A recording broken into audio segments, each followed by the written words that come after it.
ብዙዎቻችሁ እቺን የሜሲ ሂደት አላያችኋትም። ጎሉ ከመቆጠሩ በፊት ተመልከቱት። ስፔሱን ለማጥቃት ከጀርባ እየሄደ ነበረ። ይህን ስፔስ ደግሞት ነው ከሊቻ ጋር በጣም ጥሩ ኳስ ጎሉ መቆጠር የቻሉ። ስለ ጎሉ ማውራት አያስፈልግም። አስደናቂ ጎል ነው እና ምንድነው ልላችሁ የፈለኩት ፓተርኑ በዚህ መንገድ የሄደበት ምክንያት 4-1-4-1 አንዳንዴ ደግሞ 4-5-1 የሚሆነውን የኬፕ ቨርድን መከላከል ለመስበር በጣም አስፈላጊው ሙቭመንት ይሄ ስለነበር ነውና ሜሲ ስላላቸው አርጀንቲናዎች እድለኛ ናቸው። በተለይ የሚከላከሉበት መንገድ አስደማሚ ስለነበር ኬፕ ቨርድ ማለት ነው።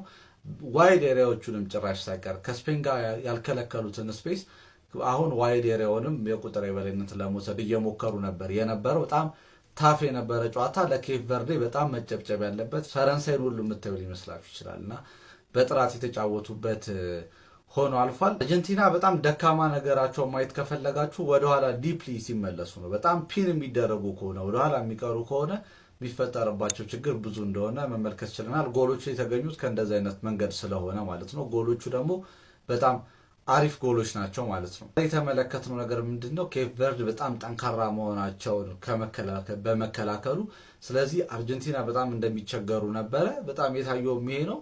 የሜሲ መኖር ነው በጣም ጥሩ ነገር የሆነላቸው እንጂ የሚሰሩት ነገር በጣም ዲሳይሲቭ አይደለም። ማለት ሊዮኔል ሜሲ ጋር ኳሱ ሲደርስ ነው ወደ ምን ሊቀየር ነው ልትሉ የምትችሉት እንጂ ከዛ ውጪ ጥሩ የሚባል ነገር አልነበረም። ሜሲም ኳሶችን አባክኗል ዛሬ እውነት ለመናገር ነገር ግን ሪከርድ መስፈር ችሏል፣ ጎልም ማስቆጠር ችሏል እና ታፍ የነበረ ጨዋታ ያላያችሁ ሰዎች ብታዩት ኬፕ ቨርድን በጣም ቆማችሁ የምታጨበጭቡላት ደሴት እንደሆነች መመልከት ትችሉ ነበር። ይመቻችሁ። ኮሎምቢያ ጋናን በመርታት ወደ 16 ዙር መቀላቀሏን ማራገጥ ትችላለች። ማን ይሄ የዓለም ዋንጫ እኔ ሊያስጨልለኝ ነው የምላችሁ። በቃ ሌሊት መሆኑ ማለት ነው በጣም ነው ያዛበው የእንቅልፍ ሮቲኔን ማለት ነው። ኤኒዌይ በጣም ነው ኮሎምቢያ የተመቸችኝ በዚህ ዓለም ዋንጫ ማለት ነው። ጸድ ከሆኑ ናሽናል ቲሞች መካከል አንዷ ናት።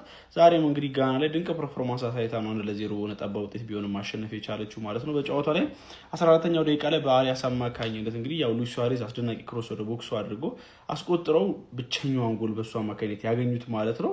ሰከንድ አፍ እንደውም እኔ ጋናዎች ተሻሽሎ ይቀርባሉ ብዬ አስቤ ምንም የተለየ ነገር ሳያሳዩ እንደውም ኮሎምቢያ ተሻላ ነበር የቀረበችው ማለት ነው። ጋና በሙሉ 90 ደቂቃ አንድም ታርጌት ማድረግ ሳትችል ነው እንግዲህ ከዚህ ጨዋታ ላይ የ1-0 ሽንፈት የገጠማት ማለት ነው። ኤኒዌይ አሁን ላይ ሁሉንም የ16 ዙር ተፋራሚ ብሔራዊ ቡድኖችን ለይተናል ማለት ነው። ስለዚህ ከዛሬ ምሽት ጀምሮ ሁሉንም የ16 ዙር ጨዋታዎች የምንመለከት ይሆናል ማለት ነው። እንደ ቀልድ ነው ብሔራዊ ቡድኖች እየረገፉ ከ46 ቡድኖች አሁን ላይ ወደ 16 ቡድኖች የደረሱት ማለት ነው። ኤኒዌይ ጋናም ተሰናብታለች። ከአፍሪካ ሀገራት ወደ 16 ዙር መቀላቀላቸውን ያረጋገጡ ሀገራቶች ግብፅና ሞሮኮ ብቻ ሆኗል ማለት ነው። ኤኒዌይ ስለዚህ ጨዋታ ያላችሁን ሀሳብ አጋሩኝ። የፕላስ ምልክቱ መጫንላት ነው። አርጀንቲና ከኬፕ ቨርዲ ምን አይነት መግነጢሳዊ ጨዋታ ነው ያመለጣችሁ? እኔ ይሄ ሰውዬ እዚህ ጋር ያለው ምንም አይደለም። ቃላትን ጨረስኩኝም ደከመኝ። በቃ 20 ጎል ደረሰ በዓለም ዋንጫ 7ኛ ጎል ነው በዚህኛው ዓለም ዋንጫ። አሲስት ጭራሽ ደግሞ 9 ደረሰ። የማራዶናን ሰበረው። ተውት ስለ ሜሲ በቂ።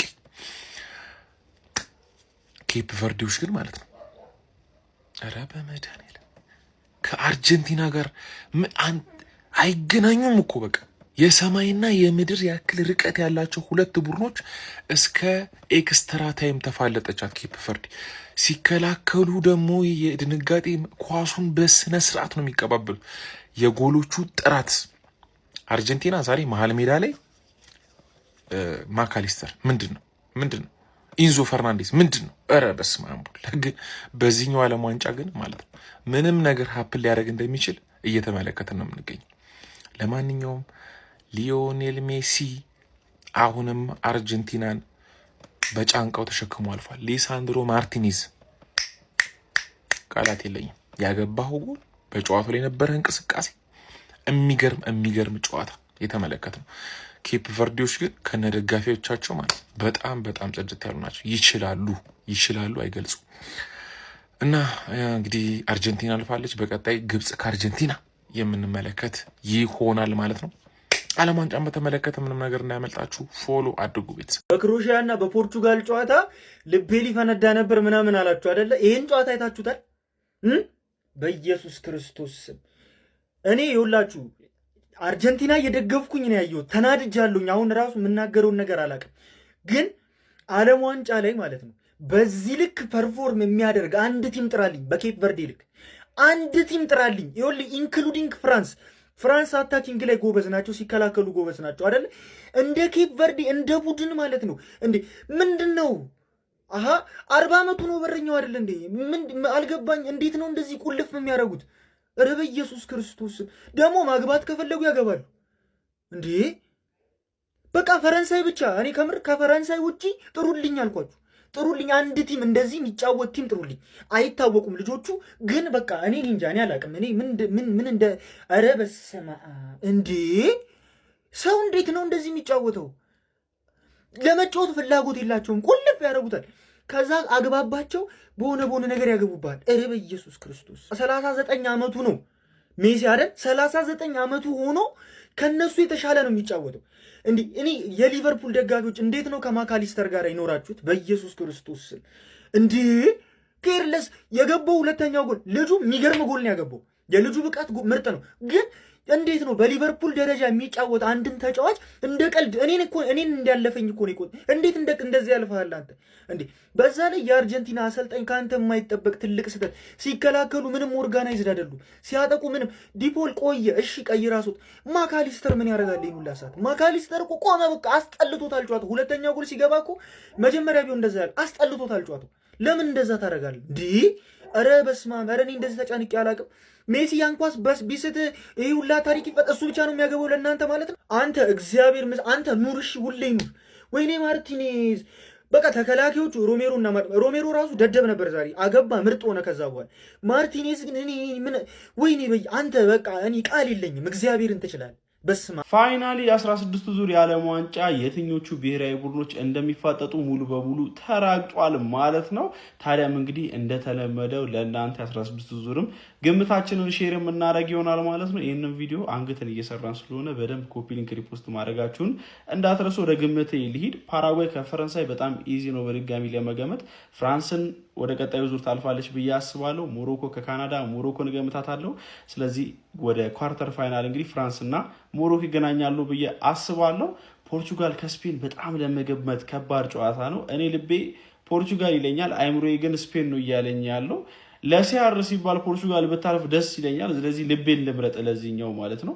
ፖርቹጋልን ወደ ቀጣዩ ዙር የምታልፍ ይመስለኛል። ከዛም እንግዲህ ከቤልጂየም ጋር የሚፋጠጡ ይመስለኛል። ቤልጂየም አሜሪካን ትጠላለች ብዬ ኤክስፔክት ስለማድረግ ምናልባት አሜሪካ ሰርፕራይዝ ልታደርገን ትችላለች፣ ግን ስቲል ቤልጂየም የመጣል አቅም አላት ብዬ አስባለሁ። ቤልጂየም ከፖርቹጋል ይገናኛሉ ማለት ነው። በዚህኛው ሳይድ ደግሞ እንግዲህ ብራዚል ከኖርዌይ የሚያደርጉት ጨዋታ ነው የሚጠበቀው። ብራዚል ይህንን ጨዋታ በቀላሉ ታሸንፋለች ብዬ አስባለሁ። ሜክሲኮ ከእንግሊዝ፣ ሜክሲኮ በጣም ጥሩ ናቸው በዚህ ዓለም ዋንጫ፣ ግን እንግሊዞች ወደ ቀጣዩ ዙር ያልፋሉ ብዬ አስባለሁ። በኳርተር ፋይናሉ ብራዚል ከእንግሊዝ የሚያደርጉትን ፍልሚያ የምንመለከት ይሆናል ማለት ነው። ግብጽ ከአርጀንቲና በኬፕ ቨርዴ በጣም ተፈተና ነበረ። ግብጽም ጥሩ ናሽናል ቲም ናት፣ ግን ያም ቢሆን ግብጽ ታስቆማታለች ብዬ አላስብም። አርጀንቲና ወደ ቀጣዩ ዙር ጠብቃታለሁ ማለት ነው። ኮሎምቢያ ከስዊዘርላንድ እንግዲህ በኮሎምቢያ አሸናፊነት ይጠናቀቃል ብዬ አስባለሁ።